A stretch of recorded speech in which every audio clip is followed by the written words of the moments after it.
27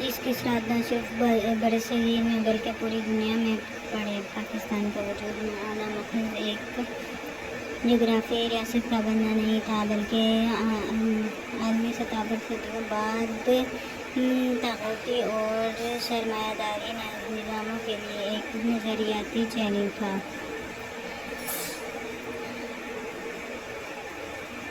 قومیت پرستی نیشنلزم کے دور میں تحریک پاکستان اسلام کی بنیاد پر ایک ایسی ریاست کے قیام کی جدوجہد اسٹرگل تھی جو موقت نسلی، علاقائی اور لسانی سپرد کی خلاف امت اسلامیہ کے تحت کی طرف سے علاقائی اور لسانی سپرد کے خلاف امت اسلامیہ کے اتحاد کی طرف سے پہلے قدم کی حیثیت رکھتی تھی۔ 27ویں صدی میں قرآن کے نزدیک میں اس دور کے ہی نہیں بلکہ ہر دور کے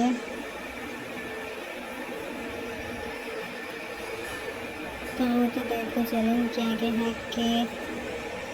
کے مقابلے میں انسانی ذہنی کی تخلیق کردہ نظام انسانوں کے تحفظ فراہم نہیں کر سکتے۔ ہر وہ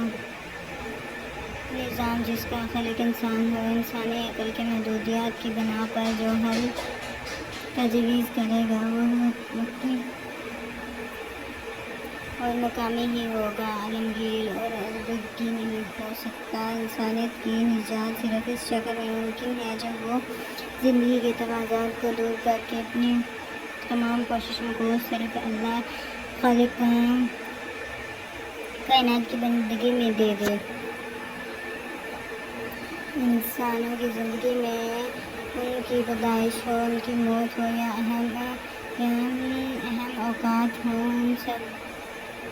کو تاریخ کے حوالے سے ہی یاد کرتے ہیں، اور تاریخ سے نسبت ہی وہ بنیاد یہ ہے جو ایک فرد کو ایک قوم کو اس کا تشخیص دیتی ہے۔ گویا ہم اگر اپنے آپ کو کسی ایک تاریخی واقعے پر منسلک کرتے ہیں جس کا تعلق ہمارے عقیدے سے ہے، روایت یہ ہے کہ ہمارے ان عزائزوں سے مستقبل کے بارے میں پائے جاتے ہیں جو وہ واقعہ ہمیں یاد دہانی کرواتا ہے رہتا ہے اور ہماری آگاہی کا حصہ بن جاتے ہیں اور یاد دلاتا ہے کہ فی الواقع جو کچھ ہم نے کیا ہے، وہ جو کرنے جا رہا ہے، اس کی بنیادی نقطہ آغاز اور مقصد ظہور کیا ہے۔ برصغیر میں مسلمانوں کی جدوجہد آزادی کی بنیاد اس کے علاقہ اور کچھ نہ تھی کہ مسلمان اپنے تقاضات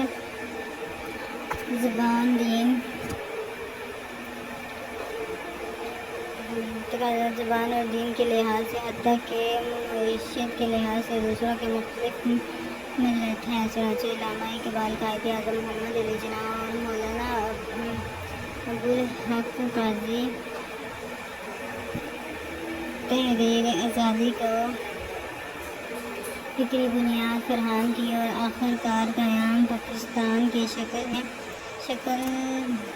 اس کو تحکیم ہوئی۔ ہندوستانی قومیت کے علمدار خصوصیت کا نظام اور ہندوستان کی نمود و نمائش کردگی کے طور علامہ اقبال نے انگریزی کی حمایت میں یہ تصور پیش کیا کہ ہندوستان میں بسنے والے ایک قوم ہے۔ ان کا خیال تھا کہ چنانچہ وہ ایک فضا میں سانس لیتے ہیں، ایک ہی دریا کے پانی پیتے ہیں، اس سرزمین میں پیدا ہونے والے ہیں، اس لیے وہ ایک قوم ہے، اور جہاں تک مذہب کا تعلق ہے وہ مختلف ہو سکتے ہیں۔ چنانچہ مولانا حسن احمد مدنی محمد احمد عادل نجوفی کے رسول مذہب کے متعدد حکومت کے وعدے کی، جبکہ مولانا سید ابو علی ابودی نے دو قومیت ذریعہ کی وضاحت کے لیے مسلح قومیت کے عنوان سے ایک کتب تصنیف کی، جسے مسلم لیگ نے بڑے پیمانے پر پڑھے لکھے افراد میں تقسیم کیا۔ تحریک قیام پاکستان محض انگریزوں کی غلامی سے نجات کی جدوجہد نہیں تھی، بلکہ ملت اسلامیہ کی الگ شخصیت کے تحفظ، اس کی اقدامات دین اور حلال و حرام کے تصورات کو اللہ کی زمین پر عملی شکل دینے کے لیے ایک جہاد تھی۔ 200 سالہ انگریز کی غلامی سے نجات کے لیے اس جدوجہد کی بنیاد ہندوستان کی زمین سے محبت وابستگی تھی، اور نہ اس کا سبب مخصوص ایک انگریزوں کی دشمنی تھی جو اسلام کو دین ماننے کا ایک فطری مطالبہ تھا کہ اللہ تعالیٰ کی حکمت محض مسلمانوں میں نہ ہو بلکہ انسانی سرگرمیوں کے ہر شعبے میں ہو۔ انسان کی معیشت، سیاست، معاشرتی ثقافت، ہر سرگرمی ظاہر کرے کہ وہ کس کا بندہ ہے۔ اگر اسلامی دین نہ ہوتا بلکہ دیگر مذاہب کی طرح ماخوذ ایک ہوتا تو یہ ممکن تھا کہ مسلمان بھی ہندوؤں کی طرح سے چند ماخوذ عزت قبول کر لیتے، لیکن علامہ محمد اقبال، قائد اعظم اور مولانا مودی کے تصور پاکستان کے بنیادی دو قومی تصورات یہ تھے، یعنی مسلمان محض ایک نسلی، لسانی یا جغرافیائی لحاظ سے ہندو نسل نہیں بلکہ ایک الگ ملت اور امت ہیں جس کی صرف ایک بنیاد یہ ہی نہیں کہ وہ لا الہ الا اللہ محمد رسول اللہ کے ماننے والے ہیں۔ چونکہ خصوص پاکستان کے جہاد میں مسلمانوں نے اپنی روایات کو، اپنے آپ کو، اپنی روٹس کو جس چیز میں تلاش کیا وہ دھرتی ماتا نہیں تھی، وہ زمین نہیں تھی، وہ ایک علاقے کے خاص قبائل میں رہنے والے باوجود، ایک جگہ کا پانی پینے کے باوجود اس خطے میں وہ مذاہبین آغاز سے برقرار ہیں جنہوں نے وہ دوسروں کے ساتھ کشمکش اور مقابلے کے بعد وہ آخری کار اسلامی تہذیب کی بنیاد پر اپنے لیے ایک الگ خطہ زمین حاصل کرنا چاہا جس کی بنیاد صرف اور صرف یہ تھی کہ اس شخص سے اس کی پہچان ہے، اس کی اقتدار ہندو سیرت سے مختلف تھی۔ اس چیز کو ذہن میں رکھتے ہوئے اگر دیکھا جائے تو اس ملک کا عطا کیا جانا مسلمانوں کو آزادی کا ملنا محض ایک حادثہ نہیں بلکہ اس طویل تاریخی جدوجہد کا نتیجہ ہے جس میں ایک قوم نے قیمتی جانوروں کی قربانی کے بعد اپنا مقصد حاصل کیا۔ قرآن کریم نے ہمیں اس حوالے سے ایک بہت اہم اصول دیا ہے جس پر غور کرنے کی ضرورت ہے۔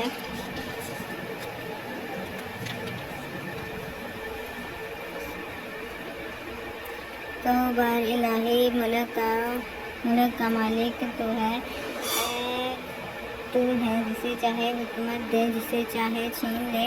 اور جسے چاہے عزت بخشے، جسے چاہے ذلیل کر دے۔ بھلائی تیرے اختیار میں ہے، بے شک تو ہر چیز پر قادر ہے۔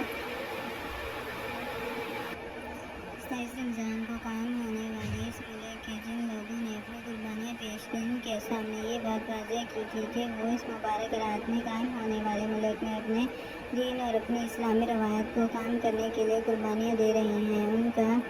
ان کا شعار صرف یہ تھا کہ پاکستان کا مطلب ہے لا الہ الا اللہ، بانی قربان۔ بانی پاکستان نے بارہا اس بات کا اعادہ کیا کہ ہمارے ہندوستان کی بنیاد اسلام میں نظام عدل پر ہوگی۔ ہمارے لیے مثال صرف اللہ کے رسول صلی اللہ علیہ وسلم اسوہ کی ہے۔ ذریعہ پاکستان اور تحریک اسلام کا بنیادی محض اسلامی شخصیت کا احترام و رتبہ تھی۔ ہندو اکثریت کے درمیان رہنے کے باوجود مسلمانوں نے اتنا تہذیب شخص مکانی حالت تھا کہ اس وقت بھی جب وہ فرمانبردار تھے اور اس وقت بھی جب وہ انگریز سامراج کے غلام تھے، برقرار رکھا چاہے، لیکن انگریز سامراج سے نجات کے بعد ان کے سامنے وہی راستے تھے، یا تو ہندو اکثریت کے شعلر یا دینی ملک میں قلبیت بن کر رہے، یا ایک آزاد ملک میں اپنی تہذیب و ثقافت اور دین کی ہدایت پر آزادانہ پر عمل کر سکیں۔ قائد اعظم اور علامہ اقبال یہ سوچے سمجھے رہے تھے کہ ایک آزاد مملکت کے بغیر مسلمانوں کا کوئی مستقبل نہیں ہو سکتا۔ یہ تصور ہندوستان کی قوموں کے نظریے کے عالمگیر اور انبیاء کا